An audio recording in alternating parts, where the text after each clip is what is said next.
ప్రియ దేవుని బిడ్డలారా, బైబిల్ చదవటం వినటం వల్ల మనలో విశ్వాసం పెరుగుతుంది. మన మార్గానికి త్రోవ చూపుతుంది. సమస్త జనులను శిష్యులనుగా చేయుడి మత్తయి 28:19 వచనంలో దేవుని వాక్యం తెలియచేస్తోంది. తెలుగు బైబిల్స్ను ఆర్ఆర్కే మూర్తి గారు రీసెర్చ్ చేసి విశ్లేషణ చేసిన బైబిల్లోని ప్రతి అధ్యాయాలను వచనాలను వరుస క్రమంలో అనగా ఆదికాండం నుండి ప్రకటనా గ్రంథం వరకు ఇవ్వబడుతుంది. ప్రతి ఒక్కరూ ఆధ్యాత్మికంగా విశ్వాసంలో బలపడి మీ జీవితంలో ఎదుర్కొంటున్న సమస్యల నుండి విడుదల పొందండి. ప్రతి ఒక్కరూ మీ దీవెన టీవీని సబ్స్క్రైబ్ చేసి ఈ వాక్యాన్ని లైక్ చేసి మీ మిత్రులకు బంధువులకు షేర్ చేయండి. దేవుని సువార్తను ప్రకటింపబడుటలో మీరు పాలిభాగస్తులు కండి. ప్రియ శ్రోతలు, మీ బైబిళ్లు తెరవండి. ఈ రోజున మన పాఠం మలాకీ గ్రంథం 2వ అధ్యాయం 13 నుండి 17వ వచనం వరకు సావధానంగా వినండి. రెండోసారి మీరు అలాగుననే చేస్తారు. యెహోవా బలిపీఠమును మీరు ఏడుపుతో కన్నీళ్లతో రోదనముతో తడుపుతారు. కాబట్టి ఆయన మీ నైవేద్యమును అంగీకరించక తనకు అనుకూలము కాని అర్పణలను మీ చేత తీసుకోకుండా ఉన్నాడు. అది ఎందుకని మీరు అడుగగా, యవ్వన కాలమందు నీవు పెళ్లి చేసుకొని అన్యాయముగా విసర్జించిన నీ భార్య పక్షమున యెహోవా సాక్షి అయ్యాడు. అది నీకు తోటిదై నీవు చేసిన నిబంధనకు పాత్రురాలు గదా, నీ పెండ్లి భార్య గదా. కొంచెముగానైనా దైవాత్మ నొందిన వారిలో ఎవ్వరూ ఈలాగున చెయ్యలేదు. ఒకడు చేసినా ఏమి జరిగింది? దేవుని చేత సంతతి నొందవలెనని అతడు యత్నము చేశాడు గదా. కాగా మిమ్మును మీరే జాగ్రత్త చేసుకొని యవ్వనమున పెళ్లి చేసుకున్న మీ భార్యల విషయములో విశ్వాసఘాతకులుగా ఉండకండి. భార్యను పరిచయించడము నాకు అసహ్యమైన క్రియ అని ఇశ్రాయేలీయుల దేవుడైన యెహోవా సెలవిస్తున్నాడు. మరియు ఒకడు తన వస్త్రములను బలాత్కారముతో నింపడం నాకు అసహ్యమని సైన్యములకధిపతి అయిన యెహోవా సెలవిస్తున్నాడు. కాబట్టి మీ మనస్సులను కాచుకొనండి, విశ్వాసఘాతకులు కాకుండా ఉండండి. మీ మాటల చేత మీరు యెహోవాను ఆయాసపెడుతూ, దేనిచేత ఆయనను ఆయాసపెడుతున్నాము అని మీరు అడుగుతున్నారే. దుర్మార్గులు యెహోవా దృష్టికి మంచివారు, వారియందు ఆయన సంతోషపడతాడు. లేక న్యాయకర్త అయిన దేవుడు ఏమయ్యాడు అని చెప్పుకోవడము చేతనే మీరు ఆయనను ఆయాస పెడుతున్నారు. శ్రోతలు వింటున్నారా? భర్తలు వదిలిపెట్టిన హీబ్రూ స్త్రీలు ఆలయానికి వచ్చి బలిపీఠము వద్ద కన్నీరు కార్చారు. మీరు వచ్చి బలిపీఠం మీద అర్పణను ఉంచుతారా? అంతకు ముందే మీరు విడిచిపెట్టిన మీ భార్యల కన్నీటితో ఆ బలిపీఠం తడిసిపోయి ఉంది. ఆ కన్నీరు మీరు తెచ్చిన అర్పణలను నిరర్థకం చేసింది. భార్యలను వదిలిపెట్టి మీరు తెచ్చి అర్పించే అర్పణలను నేను అంగీకరించను అంటున్నాడు దేవుడు. మీ వేషధారణను దేవుడెరుగును. మీ ప్రార్థనలు వృధా, మీ అర్పణలు వృధా. అవతల మీరు విడాకులిచ్చి ఏడ్పించిన మీ భార్యల కన్నీరు ఉంది చూడండి. పెండ్లి అనేది నిబంధన. ఎజ్రా నెహెమ్యాల కాలంలో సంస్కరణలు ఏమయ్యాయి? మళ్లీ అదే పని చేస్తున్నారేమిటి? మీరు యువదశలో పెళ్లాడిన భార్యలు, వారి ఉసురు ఊరికపోదు. యెహోవా బలిపీఠము ఎదుట వారు గోడుగోడున ఏడుస్తున్నారు. మీ భార్యల పట్ల మీరు చూపించే కఠిన వైఖరి మీకు దేవునికి మధ్య అడ్డుగోడగా ఏర్పడింది. మీ బలులను నేను అంగీకరించను, తిరస్కరిస్తున్నాను. శ్రోతలు వింటున్నారా? దేవుడు ఏర్పరచినదే వివాహ వ్యవస్థ. ఆదికాండం 2వ అధ్యాయం 24వ వచనం, పురుషుడు తన తండ్రిని తల్లిని విడిచి తన భార్యను హత్తుకుంటాడు. లాబాను యాకోబుతో రాహేలును గురించి అన్నాడు, నీవు నా కుమార్తెలను బాధపెట్టినా, నా కుమార్తెలను గాక ఇతర స్త్రీలను పెండ్లి చేసుకున్నా, చూడు, మన యొద్ద ఎవరూ లేరుగదా. నీకును నాకును దేవుడే సాక్షి. సామెతలు 5వ అధ్యాయం 18వ వచనం, నీ ఊట దీవెన నొందుతుంది, నీ యవ్వన కాలపు భార్యయందు సంతోషించు. భార్యను క్రూరంగా వేధిస్తూ మళ్లీ వేషధారి ప్రార్థనలు చేస్తూ బలులు అర్పిస్తే వాటిని దేవుడు అంగీకరించడు. సౌశీల్యము లేని వ్యక్తి సత్కార్యాలు చేసినా అవి దేవుని గుర్తింపు పొందవు. వేషధారులంటే దేవుడు ఎంతో ఏవగించుకుంటాడు. ఇంతా చేస్తూ మా లోపమేమిటి అంటూ ఎదురు ప్రశ్నలడుగుతున్నారు. అమాయకత్వాన్ని నటిస్తున్నారు. నేను మంచి బలిపశువునే తెచ్చాను గదా, దేవా దీన్ని ఎందుకు అంగీకరించవు అని అడుగుతున్నారు. సిగ్గులేదు, ఎగ్గులేదు. నీ యవ్వన కాలమందు చేసుకొని ఇప్పుడు వదిలేశావే, ఆ నీ భార్యకు నీకు మధ్య యెహోవా సాక్షి. ఆమెతో నీవు ఒకప్పుడు చేసిన వైవాహిక నిబంధన ఏమైంది?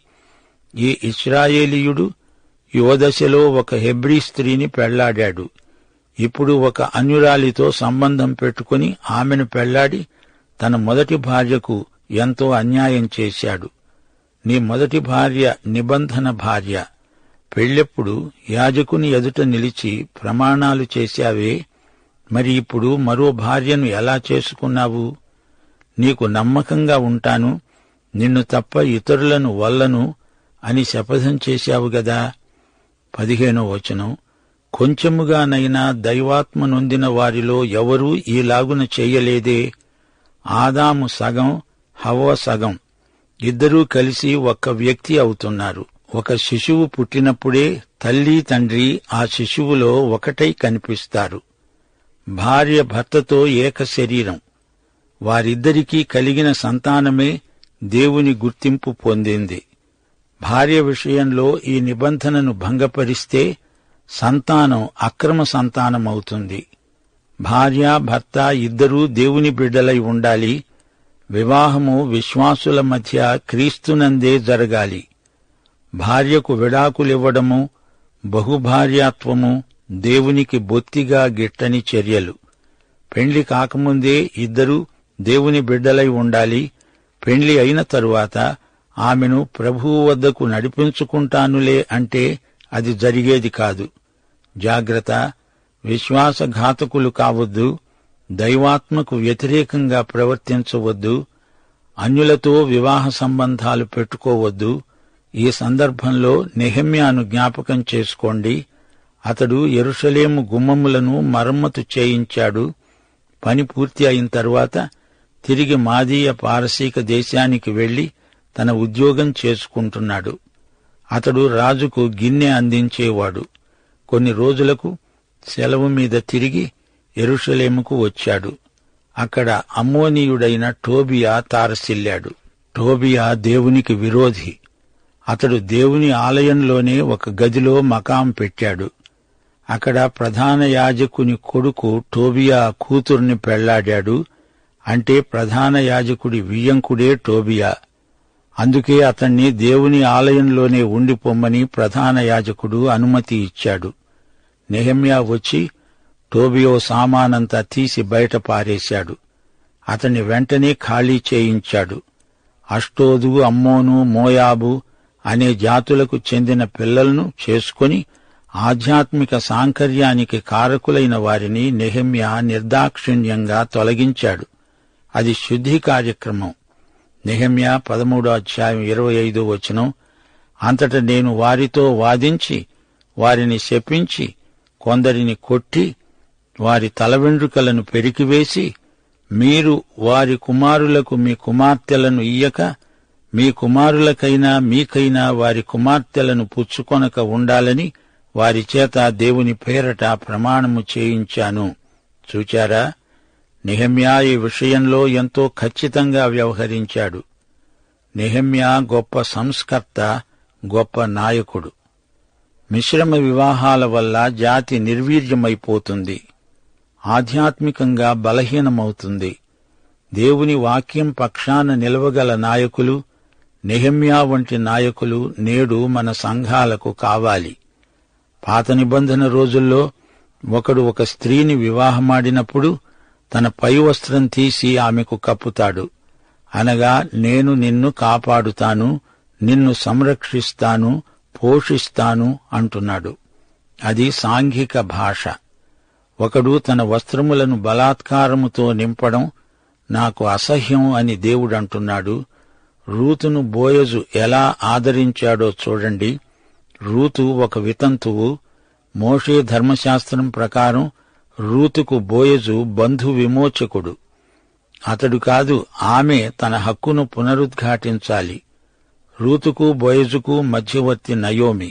రూతును నయోమి పంట కళ్ళం దగ్గరికి పంపించింది. అది పంట కోత సమయం. కుటుంబాలన్నీ పంట చేని దగ్గరే ఉండిపోతారు. ధాన్యానికి కావలి ఉన్న పురుషులు ధాన్యపు కుప్ప వైపు తలలు పెట్టి అటువైపు కాళ్లు చాపుకుని పడుకుంటారు. నయోమి చెప్పినట్లే రూతు వచ్చి బోయజు కాళ్ల దగ్గరే కూర్చుంది. బోయజు ఉలిక్కిపడి లేచి, నీవెవరు అని అడిగాడు. రూతు 3:9 ఆమె అంది, నేను రూతు అనే నీ దాసురాలిని.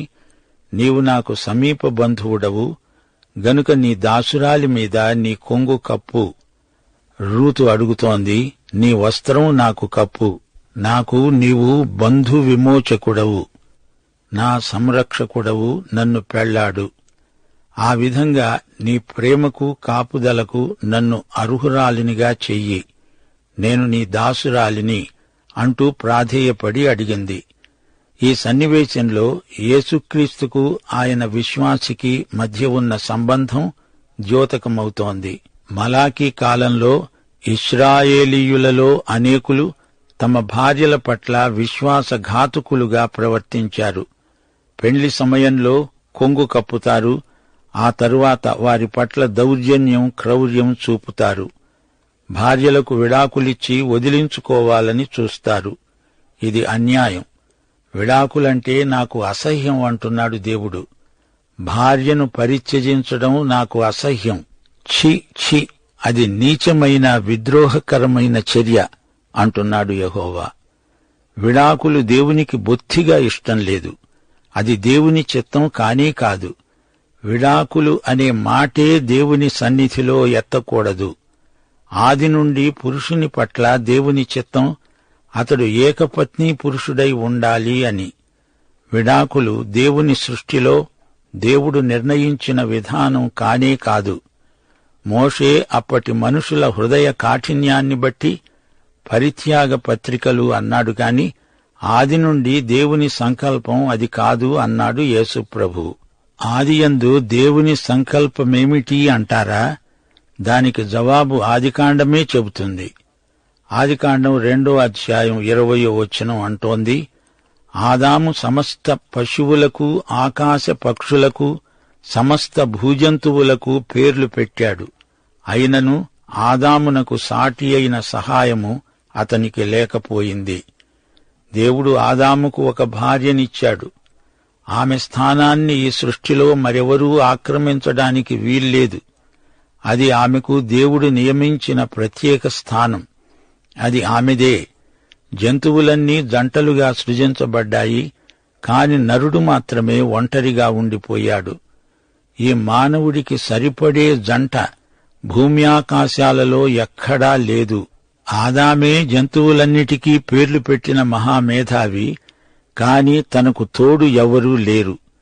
సహవాసానికి అతనికి ఒక నారి కావాలి, మానవునికి ఒక మానవి కావాలి. ఆదాము సృజించబడినప్పుడు అతడు సగమే, మరో సగం అతనికి కావాలి. తనలాంటి వ్యక్తి కావాలి, అయినా తనకు భిన్నమైనది అయి ఉండాలి. తనకు సహాయపడే వ్యక్తి కావాలి, తనకు సాటి అయిన వ్యక్తి అయి ఉండాలి. ఒక నరునికి ఒకే నారి. నరనారీ సమాగమం దేవుని సృజనాత్మక సంకల్పం. దేవునికి స్తోత్రం. ఆదామునకు సాటి అయిన సహాయం కావాలి, అది దేవుడే ఇవ్వాలి. ఆదాము మొత్తంలో సగం, హవ్వ రెండో సగం. ఈ రెండు సగభాగాలు కలిసి పూర్తి వ్యక్తిత్వం ఏర్పడుతుంది. ఆదియందు దేవుని సంకల్పమిదే. దేవుడు ఆదామును సృజించి అతనికి సాటి అయిన సహాయం కావాలి అని అతడే తెలుసుకోగలిగేటట్లు అతనికి కొంత వ్యవధి ఇచ్చాడు. స్త్రీ పురుషులు కలిసి అందరూ మానవులవుతున్నారు. కేవలం పురుషులు, కేవలం స్త్రీలు అని కాదు, అందరూ కలిస్తేనే మానవత. ఆదాము ప్రక్క నుండి తీయబడిన హవ్వ అతని ప్రక్కనే ఉండే సాటి అయిన సహాయం. ఆదాము పురుషుడు, హవ్వ స్త్రీ. ఈ లైంగిక భేదం దేవుడు పెట్టిందే. ఆమె లేకుండా అతడు సగం మనిషి, అంతే. హవ్వను ఆదాము తలలో నుండి దేవుడు తీయలేదు. అందుచేత హవ్వను మించిన తెలివి అతనికి ఉందనడానికి వీల్లేదు. హవ్వ ఆదాము పాదము నుండి తీయబడలేదు గనుక అతడు ఆమెను అణగదొక్కటానికి వీల్లేదు. హవ్వ ఆదాము ప్రక్కటెముకలలో నుండి తీయబడింది గనుక అతని ప్రక్కతోడుగా ఉండే సాటి అయిన సహాయం. ఆదికాండం 2:21 దేవుడైన యెహోవా ఆదామునకు గాఢ నిద్ర కలుగజేసి అతడు నిద్రించినప్పుడు అతని ప్రక్కటెముకలలో ఒకదానిని తీసి ఆ చోటును మాంసముతో పూడ్చివేశాడు. భార్య భర్త సంకలనం కాదు, గుణకారం. 1 తిరిగి ఒకటే అవుతుంది. భార్యాభర్త ఇద్దరూ కలిసి ఏక శరీరమవుతారు. మలాకీ ద్వారా దేవుడు స్పష్టంగా మాట్లాడుతున్నాడు. నీవు నీ పెండ్లి భార్యకు ద్రోహం చేస్తే నాకు ద్రోహం చేసినట్లే. చూచారా, దేవుడు స్త్రీకి ఎంతో ప్రాముఖ్యమైన స్థితిని అనుగ్రహించాడు. మలాకి కాలానికి యాజకులు దేవుని సంకల్ప దర్శనం కోల్పోయారు. గాని అన్యాయానికి గురి అయిన స్త్రీ పక్షాన దేవుడున్నాడని మనం మరిచిపోకూడదు. స్త్రీకి అన్యాయం జరిగితే దేవుడు స్త్రీ పక్షాన ఉన్నాడు. ఈ సత్యాన్ని అందరూ గుర్తించాలి. హవ్వను అందాల రాశిగా దేవుడు సృజించాడు.